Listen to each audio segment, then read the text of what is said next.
समझता हूं कि हरियाणा में भारत सरकार द्वारा हमारे समय में मंजूरशुदा, बड़े दुख के साथ मुझे कहना पड़ता है, मंजूरशुदा लगभग 33 प्रोजेक्ट जो करीबन 1 लाख करोड़ का जिनका निवेश होना था हरियाणा में, वो 33 प्रोजेक्ट आज दुख के साथ हमें कहना पड़ता है 3.5 साल की केंद्र सरकार के बाद या तो उन पे काम ठंडे बस्ते में पड़ा है, जैसे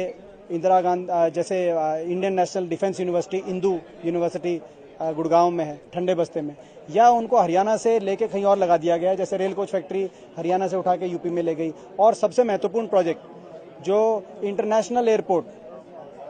जो रोहतक, महम, हिसार, भिवानी इन 3-4 जिलों के मध्य में बनना था, उसको यहाँ से लेके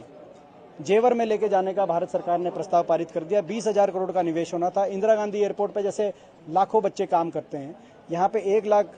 युवाओं को रोजगार मिलना था और आने वाले समय में विकास का मील का पत्थर बनता है इस पूरे इलाके के लिए। तो मैं समझता हूँ कि ये जो सरकार है नए काम करने में तो विफल है ही, मगर पुराने हमारे करे हुए कामों को भी जो है अच्छे से कर नहीं पा रही, जिसकी वजह से मैं समझता हूँ आज पूरा हरियाणा सवाल पूछ रहा है और हमने भी आज इनको से सवाल पूछा। हमने से उत्तर प्रदेश के एयरपोर्ट की अनाउंसमेंट हुई है तो उस वक्त महम के एयरपोर्ट की भारत सरकार के जो एविएशन डिपार्टमेंट है, क्या उन्होंने इस प्रकार की कोई अनाउंसमेंट की थी? कोई तो कागज़ बताएं, कोई तो ऐसा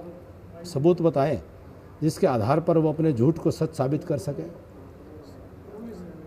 सर कुछ कागज जो वो रखे उनमें ये कहा गया है, उन्होंने प्रस्ताव भेजे थे। वो प्रस्ताव तो कभी जिस प्रकार के उनकी राजनीति थी सत्ता में रहते हुए ज़मीनों के दाम बढ़ाने के लिए,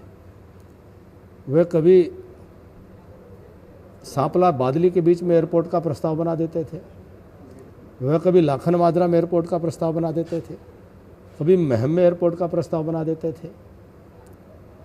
और जो आवश्यक काम था, क्या उसके लिए कोई ज़मीन अधिग्रहण की थी? एयरपोर्ट के लिए सबसे पहली आवश्यकता है कि ज़मीन की उपलब्धता या उसका कोई फाइनल सैंक्शन लेटर या उस प्रस्ताव के ऊपर कोई विचार हो रहा है, इस प्रकार का कोई